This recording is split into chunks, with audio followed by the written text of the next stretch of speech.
If you're one of the many people who actually works on a computer or uses a computer, be it a laptop or a PC, then this video is for you.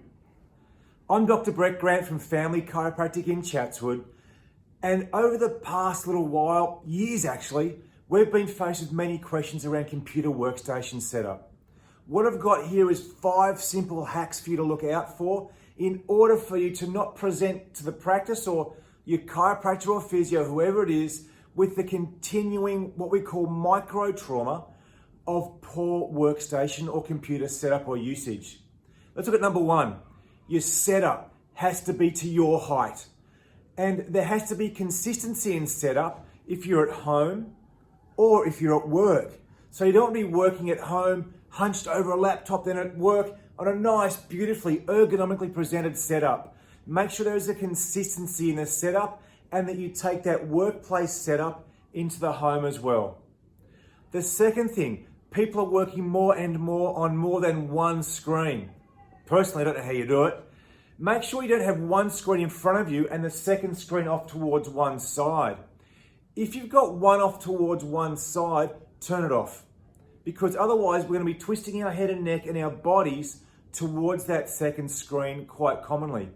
If that screen is used for emails only, switch it on and off every half hour, every hour, get that work done. Turn your whole body to face that screen rather than just your head and neck.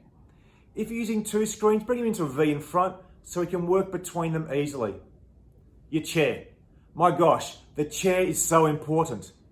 Make sure it's a decent chair. If it doesn't go all the way in because the arms are in the way, take the arms off. It should also angle, if this is the front of the chair, angle about 10 to 15 degrees forwards, which helps you sit upright. And bring the chair in nice and close so you are up nice and tall. External mouse and keyboard. If you're on a laptop, use this. Get your laptop risen up and external mouse and keyboard, just so as you don't have to come in and around. And the mouse is number 5, the mouse. If you're on a laptop, often there is a tracking pad in the middle. If you're on the tracking pad, your shoulder's coming in and around. What do you think is causing shoulder and neck problems? Bringing your head and neck down. The second thing on a mouse and a keyboard is it should be sitting nice and straight, and the mouse just off to the right of the keyboard.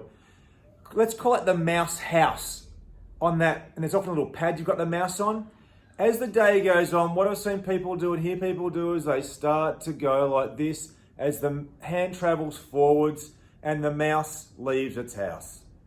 You want the mouse to live back in its house. Bring yourself up nice and square. Otherwise, again, there's more shoulder, neck, and wrist problems. There are 5 quick tips. Please pay attention to these. The 6th one, or the 5th and a half one, is what I've harped on in previous videos, is movement.